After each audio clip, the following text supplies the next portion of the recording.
Welcome to Insight, everyone. I'm Nnamdi Odipo, and Elizabeth Omori is on set with me, and we hope to lead conversations on some crucial matters. Interestingly, I will be taking up the issue of breastfeeding and its importance to the well-being of the child. I'll also be talking national security as well with an expert with deep insight into security matters. Elizabeth will be handling a key segment of the program with an equally important issue on the table. Elizabeth? Well, our focus will also be on Nigeria's vaccination efforts and how relevant stakeholders are coming together to pull together for better coverage. Well, very well then, let's kickstart the conversation.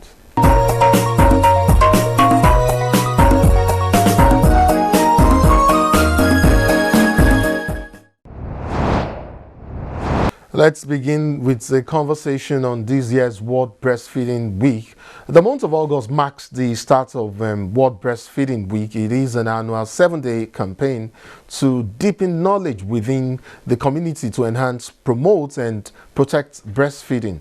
Not only do we celebrate nursing mothers across and all around the world, but we also celebrate the system that provides support structure for breastfeeding to flourish.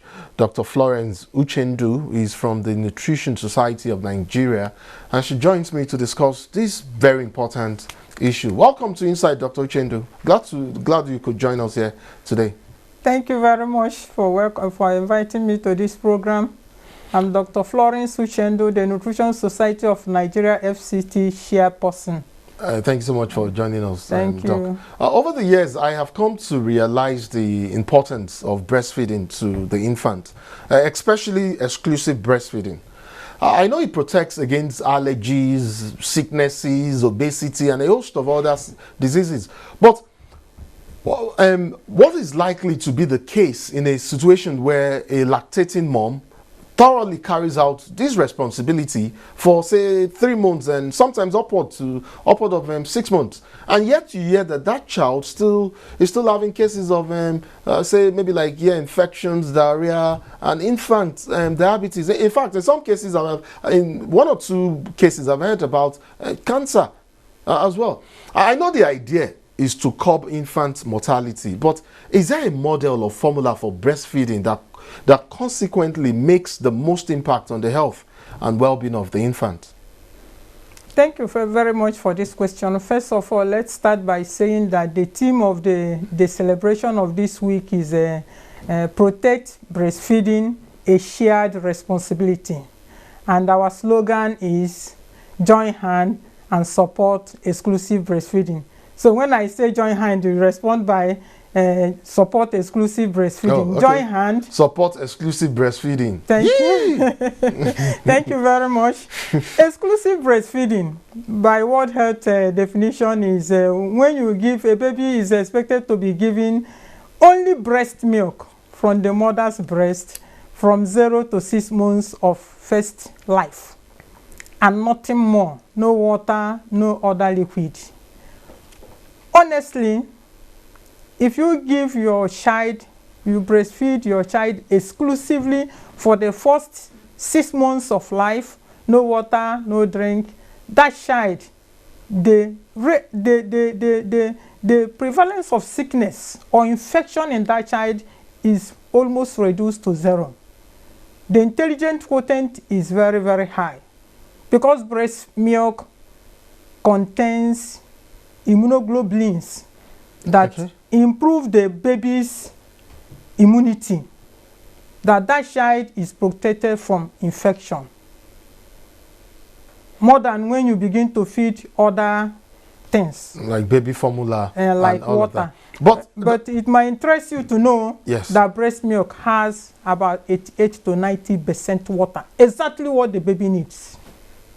So there is no diarrhea when you are feeding your child exclusively for the first 6 months. Okay. The diarrhea will come from if you are feeding baby other things like pap, baby milk. The water you are using is contaminated, might be contaminated. The plate might not be washed well. The spoons might not be washed well. The person you left to take care of the child might not look after the child well. Therefore, there is this rate of diarrhea in babies that are not exclusively breastfed.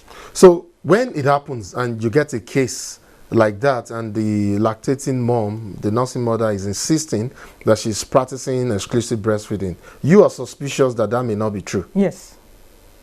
Yes, if it happens, that means probably that if a child that is exclusively breastfed has something like diarrhea, that means maybe she left that, there might be a likelihood that she left the child with a nanny or somebody. Maybe the child picked something from the ground and put it in the mouth, or they gave the child some other thing. Diarrhea does not come from exclusive breastfeeding. Okay. It reduces all infections and diseases. Okay, I would let that go. But Doc, yet again, the World Breastfeeding Week for 2021 throws up the fact that breastfeeding is a shared responsibility. Yes. I mean, can you try and put that in context for us and explain how exactly it is like my responsibility now as the husband and father, and NTA's responsibility as a corporate organization, say where my wife works, and FCT administration for another? How is it part of their responsibility to ensure that a nursing mother carries out breastfeeding for the infant? Yes, like I said, the theme of the program, the celebration this week is protect breastfeeding and support exclusive breastfeeding. Yes. It's a shared responsibility. Shared means that all of us are involved. Everybody is involved. From the home, the husband is involved. The mother of the baby is involved. The grandmother is involved. The caregivers are involved. If the mother is working, the organization where the mother is working is involved. The government is involved. Everybody around that mother is involved. Because you find a situation where, especially a newly married mother, gets a new baby and the mother-in-law comes. The mother-in-law says, for example, when I gave birth to my first baby, yes, my mom came. And when I told her, Mom, I'm doing exclusive breastfeeding, if I'm not around or the baby cries, do not give water. How can I not give the baby water? Did I not give you water? Let us see. I say, Mommy, this breast has enough water for the baby. Please don't give the baby water. So in that way, my mom is a part of the shared responsibility, because she has to understand what I am saying. The grandmother also from the father's side has to also understand. When I took my baby to the village, they were giving him pap. And I explained. So they also have to be educated to know that from 0 to 6 months, the breast contains what the baby needs. Some husbands, it will interest you, do not want their wives to breastfeed their babies. I was speaking with a colleague, a friend this afternoon in the church, and she told me that when she delivered her first baby, she met a medical doctor who told her that he will never allow the wife to breastfeed. Yes, because it is very. And I asked why. She said the man told him that it is very painful. How can a baby be breastfed only without water? And that because of that she lacked that knowledge as at that time, and she did not do exclusive breastfeeding. So even in the healthcare center where the mother delivers, there is need for education for the nurses and the doctors. Everybody should be educated on exclusive breastfeeding. Then the place the mother is working. To interest you, I'm a senior lecturer in National Open University of Nigeria, Department of Public Health. What we do now is, when the mother delivers and the husband is working in our university, the husband is given 2 weeks paternity leave. Interesting. To be able to support the mother, the wife who has delivered. Can you repeat that again so that maybe some other organizations would hear that fathers are now getting paternity leave? Yes. I said that I'm a senior lecturer in the Department of Public Health, and that in my university now, that what we do is that if, for example, a male staff the wife delivers a he baby. gets paternity He leave. gets 2 weeks paternity Don't leave mind me, I was just trying to be mischievous there. to go and assist the wife. Yes, that's a good one. It's actually commendable. And that's what organizations also do, just so you encourage nursing mothers to practice breastfeeding, exclusive breastfeeding, as a matter of fact. I'm sure, Dr. Uchendu, I'm sure it will not be an unusual question to ask you how newborns are breastfed. I know new moms often get that wrong, and they are even more worried when they are not lactating immediately after delivery. Can you perhaps help us with a vivid description of the proper way to breastfeed a newborn? And secondly, how do you allay the fears of newly delivered moms who do not immediately begin to experience lactation? Back in the day, I don't know whether but it was quite surprising, and still is, to hear that people drink palm wine just so that they can begin to lactate. The issue here is that lactating and breastfeeding, exclusive breastfeeding, starts when the mother is pregnant, even from adolescence. It starts from the adolescence being taken care of very well. The adolescent is eating a lot of fruits and vegetables, and at times supplements of folic acid, in order to prepare her for pregnancy and lactation. Then for a pregnant woman, she needs to eat adequate diet. Okay. She needs to eat a lot of fruits, a lot of vegetables, protein, milk, all those ones that will prepare her body and prepare her for lactation. Okay. Then when she delivers, for a normal woman, that woman needs about 2,200 kilocalories of energy per day as a normal woman to perform her functions. Then a woman that has just given birth needs additional 670 kilocalories for her to be able to lactate. Therefore, she needs approximately 3,000 kilocalories energy to be able to produce lactation, milk, to give the baby. So for a new wife who has just delivered, there are so many superstitions, so many unbelief about the first milk that comes out from the breast when a mother delivers a baby. That first milk is called colostrum, and you find out that it's yellowish in color and thick. And you find out that in some communities, some villages, some grandmothers, they believe that that first milk that is coming out is bad. So they ask the mother to express it and throw it away. That is where the immunoglobulins that protect the baby from infection, that's where they are.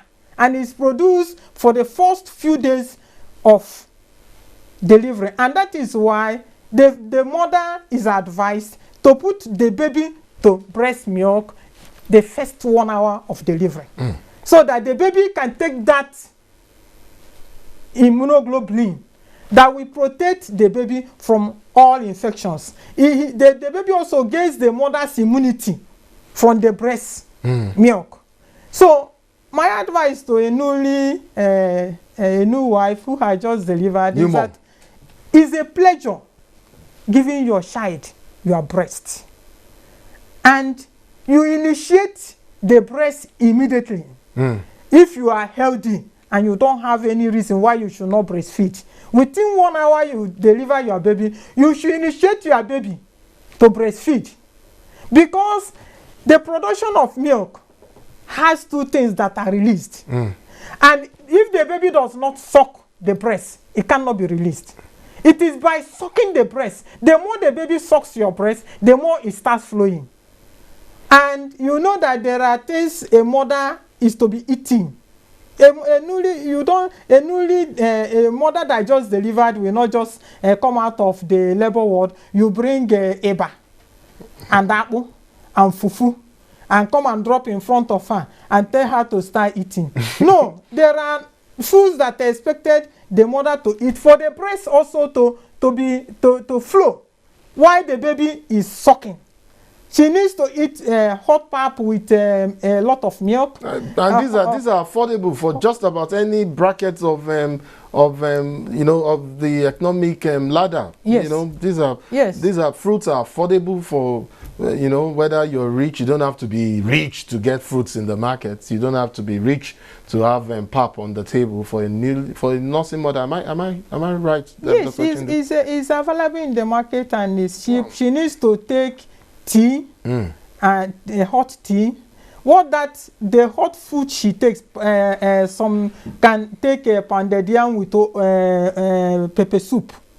You know, if it is in the Igbo land, there are herbs that are put inside it. When you go to the market, the women that sell in the market have all those things. They will give you spices that you use. Very quickly, Doc, so that we don't dwell so much on these. I would like for you, I asked earlier for you to just give us like a vivid description of how best to breastfeed, because we've heard in some cases where some new moms actually suffocate their newborns, their babies.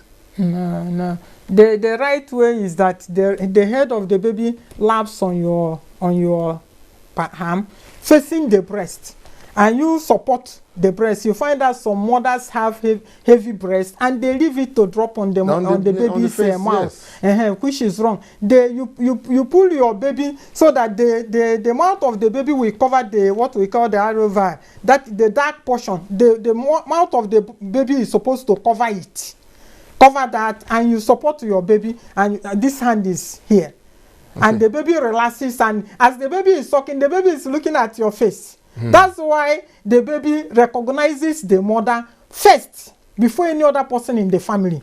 Because of that bond that is established when she's sucking, he or she is sucking the breast and enjoying it and looking at the mother. So you hold your baby, position your baby facing you, and the mouth is not on the nipple, because if you place the mouth on the nipple, before she sucks it for some time, it will be paining you and it will crack.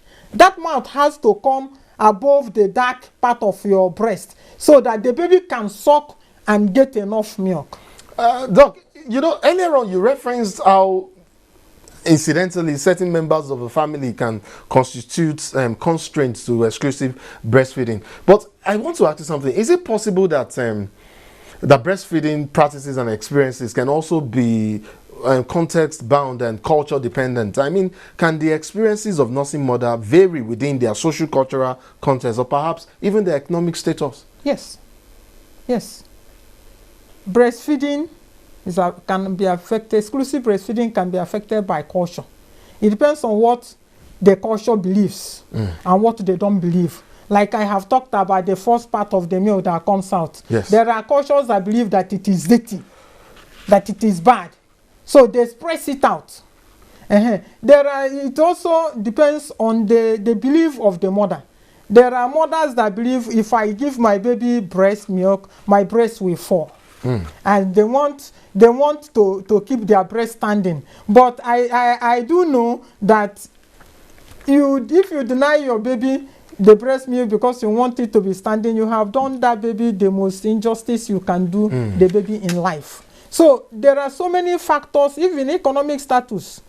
There are if some people have a lot of money and they feel that they can afford any type of baby milk, you might find out that they will buy baby milk and stock it and will not breastfeed. If a mother is poor and she cannot buy baby milk, she will be forced to give the breast milk. So it's affected by culture, it's affected by economic status, and it's affected by the belief of the mother and every other person around the mother, even the husband. Like I said when I started, that some husbands also do not want their wives to breastfeed the baby. Doc, I know we've dwelt a lot on the advantages of exclusive breastfeeding and breastfeeding generally for the infant. In fact, for national development, as it would seem. But an area we don't like talking about is the disadvantage, and we've highlighted a few of them: the pain that the mother feels, the cracking of the nipples. There's actually one other issue that I looked up. It's called mastitis. It's an infection that also develops during breastfeeding. It's quite popular amongst nursing mothers, and you know. But I would like for you to talk about something that I consider quite germane, and I don't know, is it? And I mean, for instance, a nursing mother having to breastfeed the infant in a public place. I mean, should that be an issue? Shouldn't that be encouraged? It's not an issue. In fact, I'm just coming from the church. Beside me, sitting beside me in the church, was a mother with a small baby. By the time she wanted to breastfeed her baby, they give her breast milk. She turned to me and said, "Please, can you help me and unzip?" And she had a cloth ready.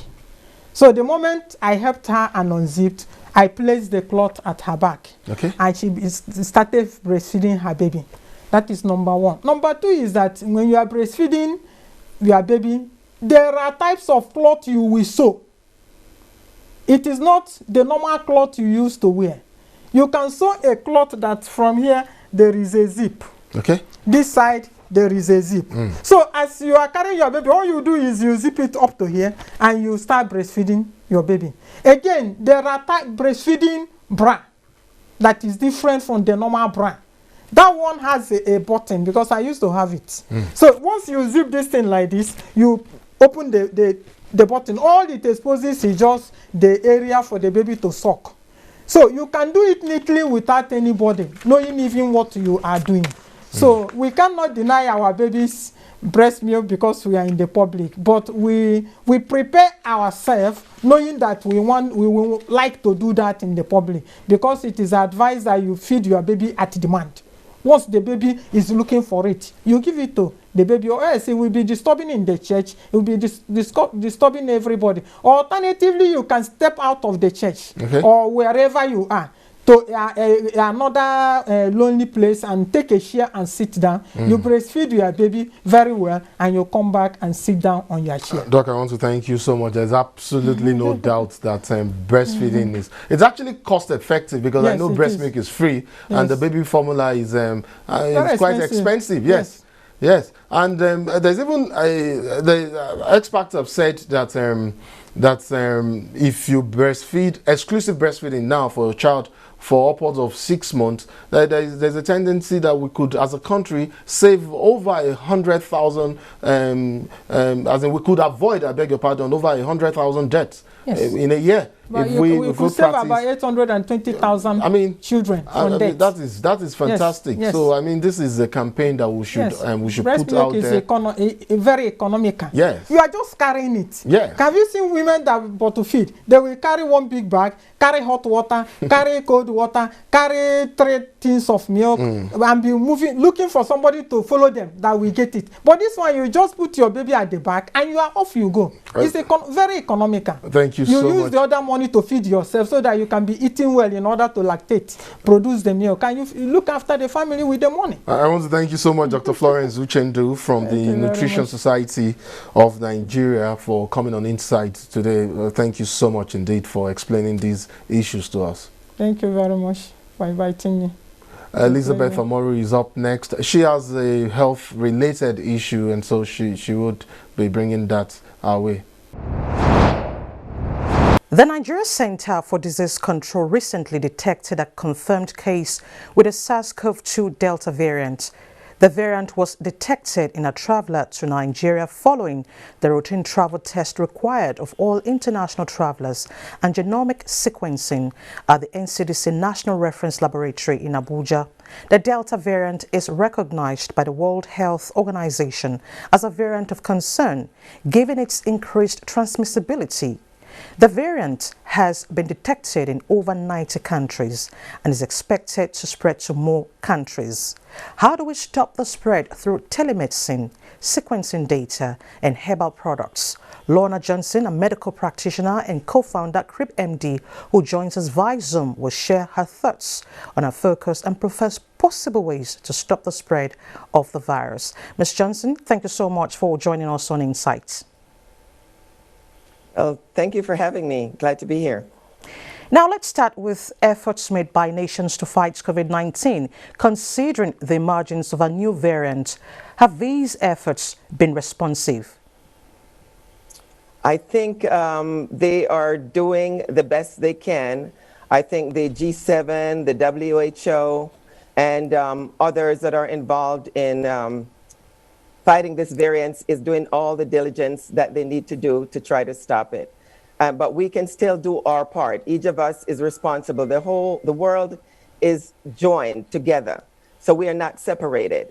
So we all need to continue to do our part and continue as we try to get the WHO to get to Africa and bring the vaccine here in Africa. I think it's going to be an issue always. But we can do, as human beings and as caring people, we can wear a mask, wash your hands, do the basic social distancing as we have been doing before. Continue to do that until we're able to get the vaccine.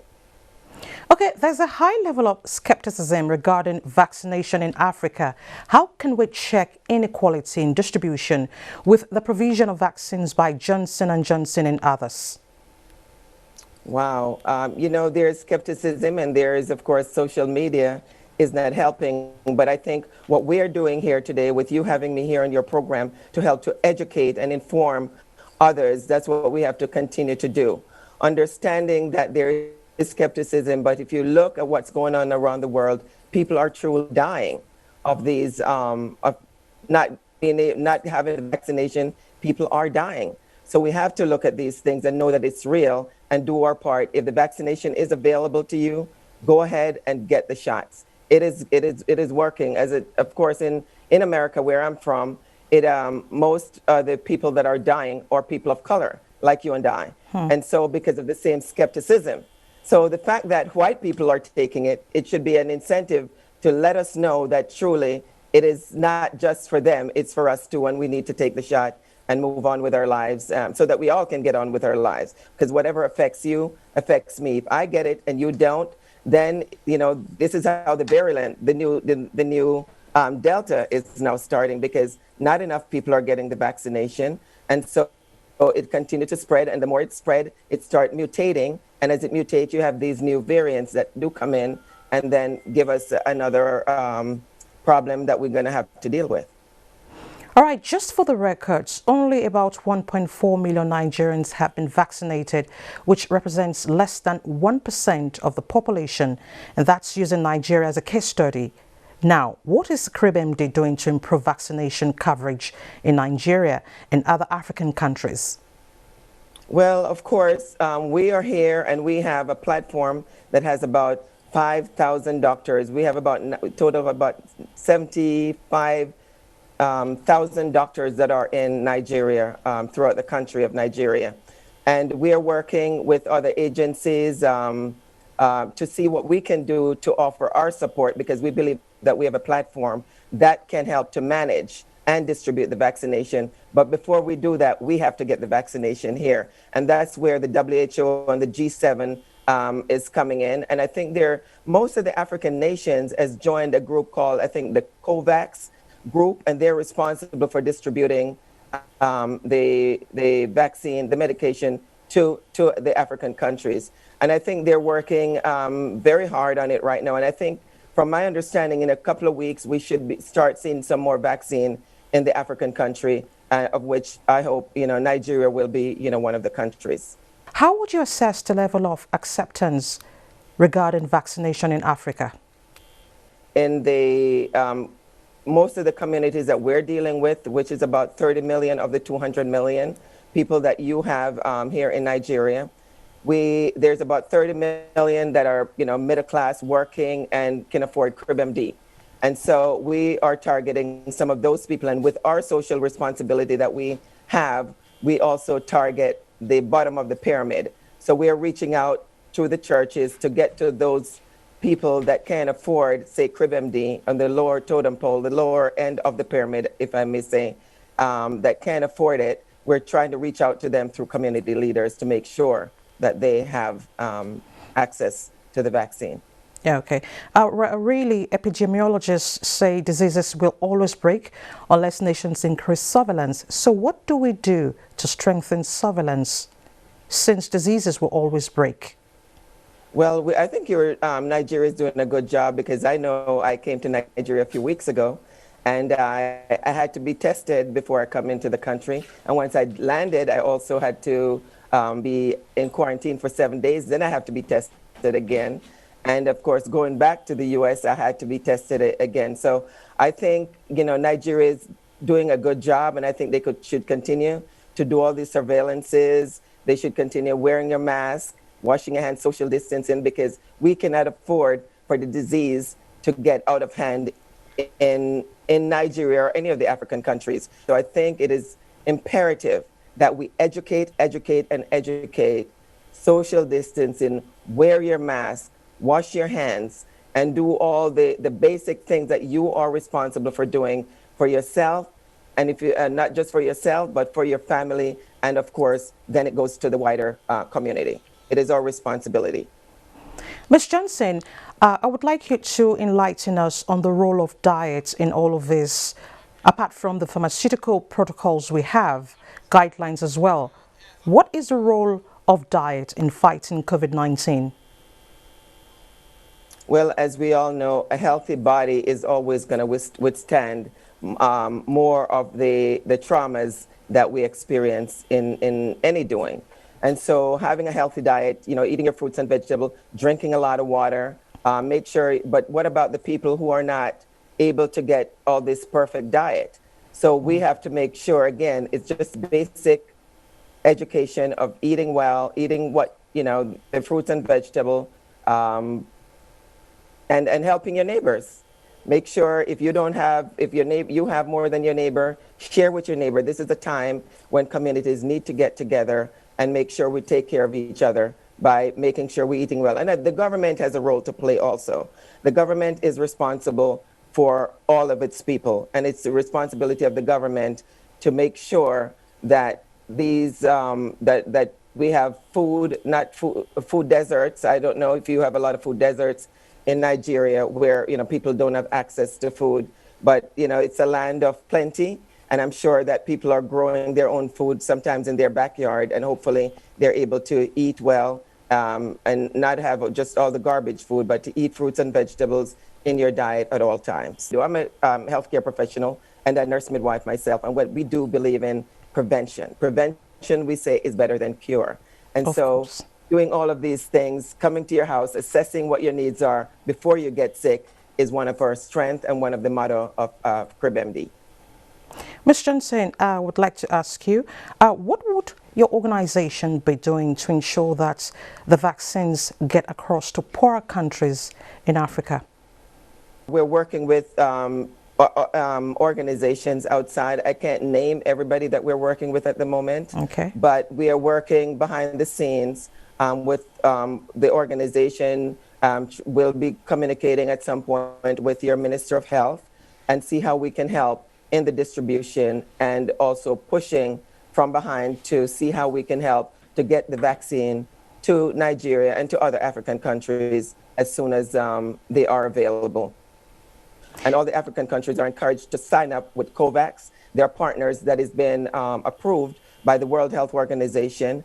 And Dr. Moeti is the regional director of Africa. And I know that she's working very hard to make sure the vaccinations come to Africa. The Delta variant is rampant. It's more virulent than the previous strain of COVID-19.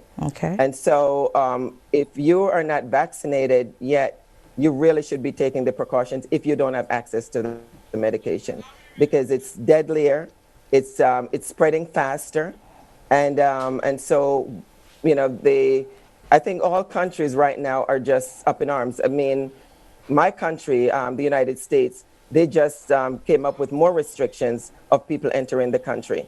And in my town of California, my state of California, we are back to mask wearing. And so, they're stepping back because this one is more virulent than even the previous one. However, if you are vaccinated and had both vaccines, then the course may not be as difficult. People are not necessarily dying, but they're getting sick, and they may survive it. But most of the people right now, even in Florida, most of the people that are getting it, they're getting the Delta strain, not the previous COVID-19 that we had before.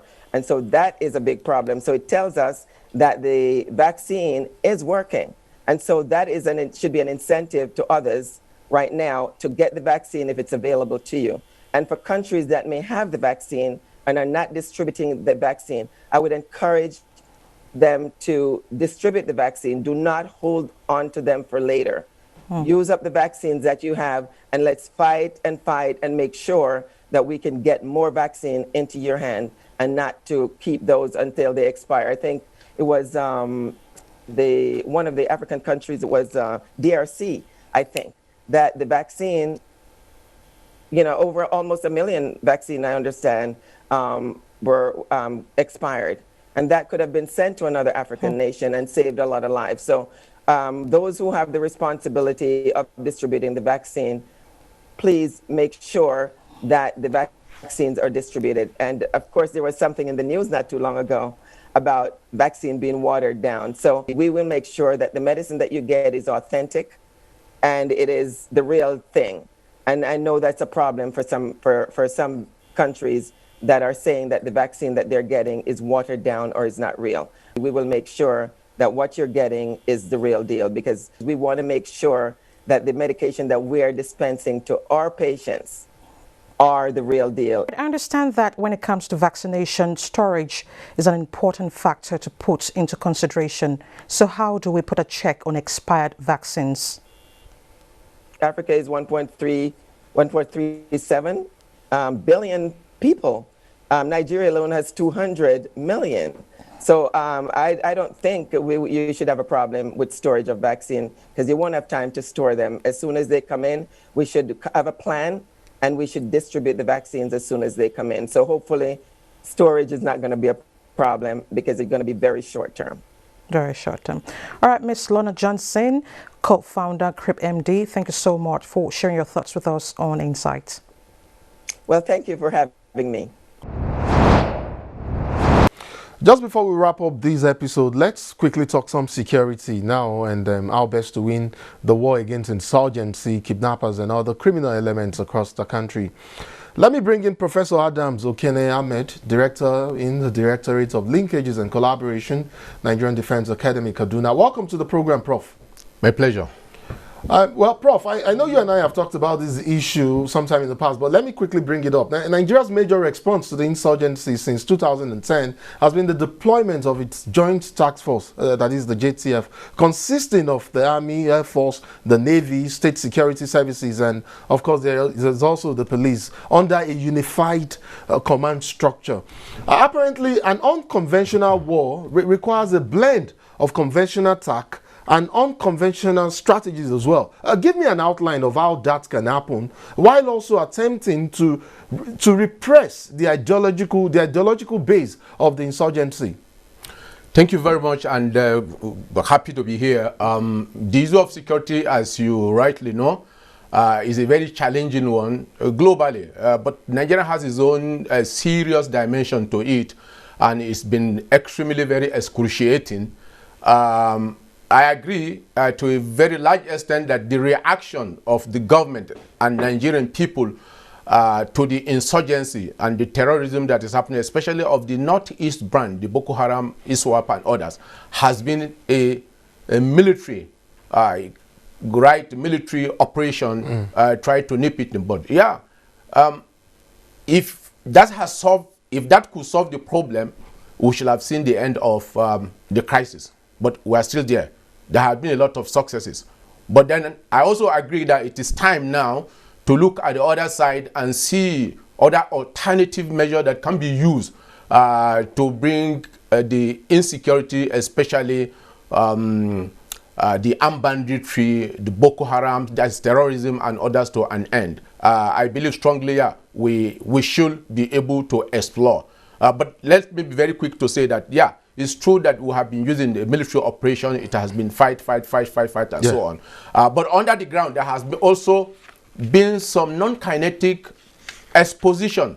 There has been some other things, that's the so-called carrot measure that has been used, but it may not have been absolutely adequate. But now, because of the fact that the crisis continue to linger on, and because there are new dimensions that are coming into the crisis daily, that it is now time for us to look again scientifically, but even critically, at the other methods, other measures of bringing this quagmire to an end, or to subsidize it to a very, very high level. Can you give us an idea of some of these strategies that you've just talked about, you've just referenced? Yeah, thank you very much. There are so many strategies that can be. First of all is negotiation. What do I mean by negotiation? Negotiation, orientation, and using an ideological means to be able to solve the problem. One is, let's for the first time look for those that are involved. Okay. Either in the operation or those that we feel might be involved in the instigation of the crisis. Either the Boko Haram crisis, the terrorism, or the armed banditry and insurgency in the north central and northwest particularly, and even to a very good extent southeast, and ask them question, what do you want? Okay. And deploy some official who are well trained to negotiate, to intercourse with them. For example, the National Orientation Agency, answer the Office of the National Security Advisor, using some religious scholar. For example, for the banditry, use some elders of the Fulani and getting in and trying to bring them in to be able to talk to the people that are involved. Prof, I guess you're referencing political negotiations now to the crisis. I mean, this is something that has been done in the past, but I'll come to that. But you know, I know that our strategy revolves around the political, socio-economic, and diplomatic response.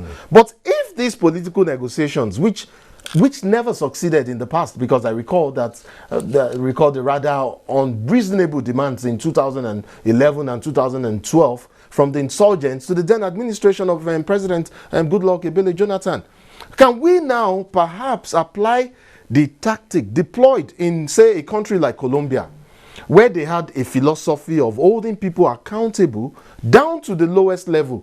And I mean the average citizen now supporting the insurgents there. I think you are correct to a very reasonable extent. But then, when we said political negotiation, it is not devoid of other substances: social negotiation, economic and material negotiation, and times varies. I agree that even before 2011, there had been effort where you have some negotiating team who have tried to reach to some people who are thought to have some influence on, for example, the Boko Haram. But it turned out that it was not a reality. It turned out that there was no sincerity. It turned out that some of the committees that were set up at that time were not deep-rooted enough to be able to take on the issue at this court. And also, there was some pecuniary interest of either the committee or some other people who could get involved. You know, so I think when we want to now, for example, the banditry, the ISWAP and the other terrorism, the other criminal elements are now aware that the current regime is determined to stampede, is determined to bring an end to this issue. And the kind of the military intervention that has been made so far has indicated that the military intervention or the security intervention has the capability and the capacity to be able to check, given other variables in good condition, other variables. Then it means, therefore, they will be ready now, to my thinking, that there should be a discussion, there should be a negotiation. If you remember, just about 1 or 2 days ago, a large number of members of Boko Haram and ISWAP have surrendered to the military, just about 1 or 2 days ago, which means they know that the game is likely coming to be over soon. And it will be over soon. And if it's going to be over soon, it is better for them to listen to the voice of reason, voice of responsibility, and voice of peace, negotiation, and resolution, rather than being continuously recalcitrant and creating a lot of crisis and killing and terror and blood. You know, so this is my own thinking about this. Like, I also believe that when you say keeping people to accountability, Yes. this is something that has been in minuses for a very long time. The state level, the local government level, and even people that are heading parastatals that are very sensitive, that are germane to the economic well-being, the political and material well-being of the people. Now, I agree that it is now time to hold them responsible, which means, and don't forget, namely that the devolution of power, or what we can say, the issue of making the various arms of government accountable, is now in the forefront in the current regime. For example, recently the local government are now going to be on their own. Yes. So it means individual civil society, the people in the citizens of local government can now walk to the local government chairman and order and said, look, we do not know what you are doing with 1, 2, 3, 4, 5. They can be accountable, and they wouldn't be able to complain reasonably and legitimately that the governor has been holding them, so they could not be able to perform. They know absolutely they have to be accountable. I want to believe that when these measures are properly put into place and they are practiced for 1, 2 years, some of these issues are going to be solved. Okay, Prof, I will take you up on the issue of the very nature of this war. I mean, this ongoing, lingering warfare in the course of our discussion, because you've raised something quite germane, and it's fascinating. I would like to put you to task to it, but let me give you some breather now, and just let me just very bit and talk about what I consider, because I have looked at the recent attack on the Air Force jets, someplace in the northeast or so, some weeks ago, by elements described as bandits.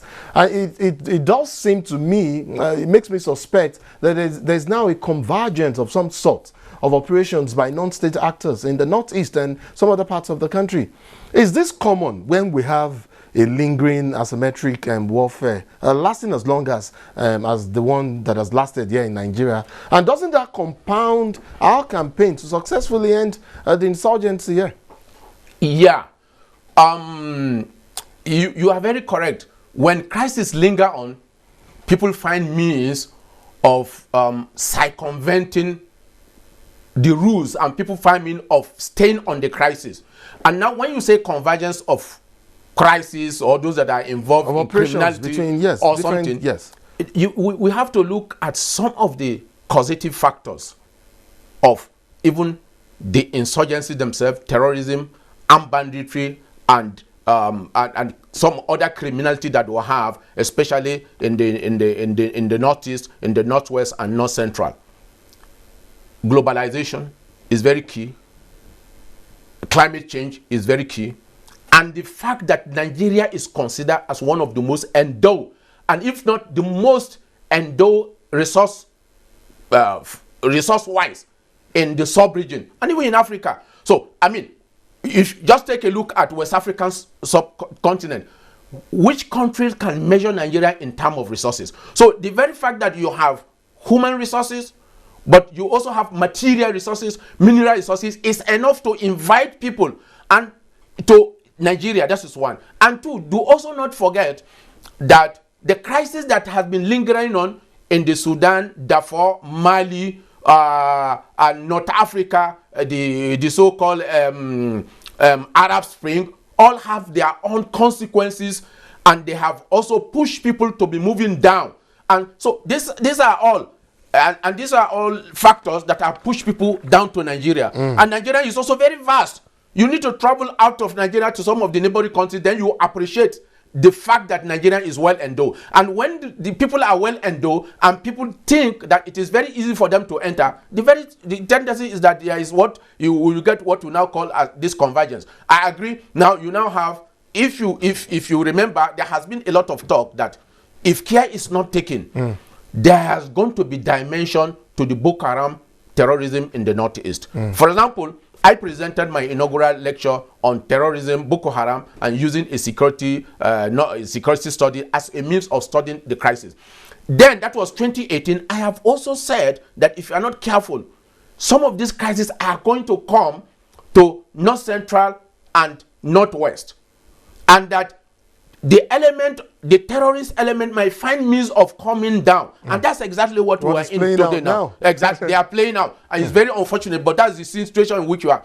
And because of the long injustices that have been meted out to the various components of the society, the complexities, long-term complexities of the governments, especially of the past, and the high level of corruption that has become endemic. In fact, it is becoming norm in Nigeria.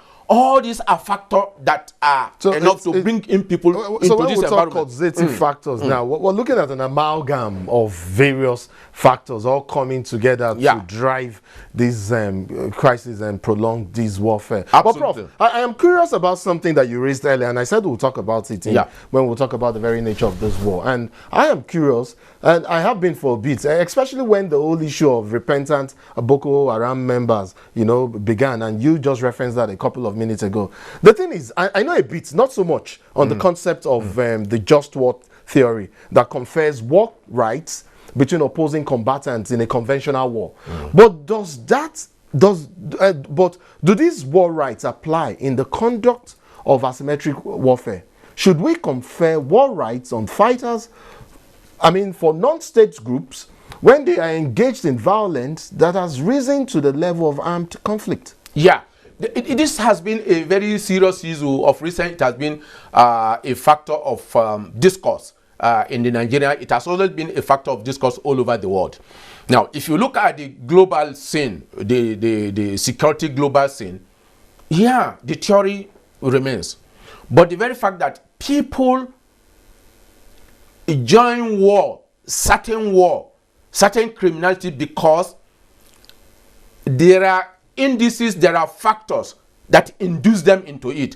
They do not voluntarily on their own join. For example, let's look at Boko Haram issue. They have methodology and methods of recruiting people into it, force them into it, go into an environment, overrun the environment, constrict the adults and even the youth and give them arms. For example, if this kind of people that were forcibly conscripted can find way of coming out of that, then you can't say because they have done, you are going to kill them. In that way, that way it applies.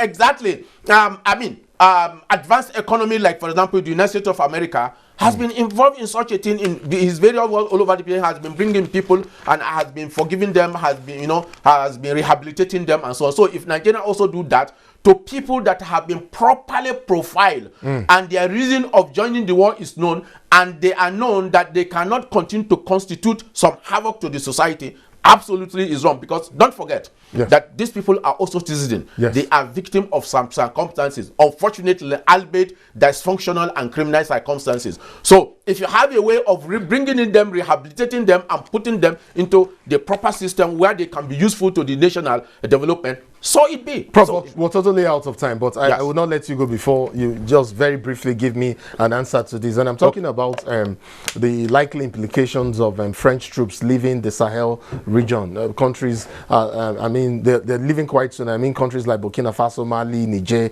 and Chad. This action is likely to have some implication for sub-Saharan countries, including Nigeria. Is that an harbinger of tougher times ahead for countries like Nigeria battling to stem encroachment of insurgents from other axes through the Sahel region, operating on the fringes of Nigerian border communities? Very quickly, Prof. It's a very serious issue, and I think everyone is concerned. But if you look at what has the French, for example, troops have been doing in some of these areas, Burkina Faso, Cameroon, and other, especially neighboring countries that are bordering Nigeria, what have they been doing there? But do not forget that there is a conspiracy theory which says they have been even present there has also spurred the crisis in the Nigeria, especially in the northern zone. But be that as it has been now, it presents more challenges to Nigeria. Let's be frank about it, because they are present in those areas alone have been able to check the level to which bandit and criminal element coming from the Sahel, coming from North Africa, could penetrate into Nigeria. But it means that Nigeria will also have to look at certain things that they have to do. Upping out their military, upping their intelligence, and ISR should be increasing intelligence, surveillance, and the reconnaissance. And it also means that we have to also quickly start deploying technology, drone, CCTV and so on. We have to start we coming into this environment so that, because you know Nigeria is very large, the border is very large, and there's no way you can physically, you know, monitor Nigeria. So you have to deploy technology. You have to think of so many things. Unfortunately, this is where we'll end our discussion on this issue. I want to thank you so much, Prof, for coming on Insight. I should also let the viewer know that Professor Adam Okene Ahmed took the 1987 Michael Crowder Prize in Bayero University, Kano, a former head of Department History and War Studies, Dean Postgraduate School as well, and now Director Academics Linkages and Collaboration, Nigerian Defense Academy, Kaduna. Thank you so much indeed for coming on the program, Prof. Always my pleasure. Thank you so much. And that's it on this episode of the program. To join us same time next week for more on Insight. I'm Nnamdi Odipo. And I'm Elizabeth Omori. Please stay safe. We'll see you next week.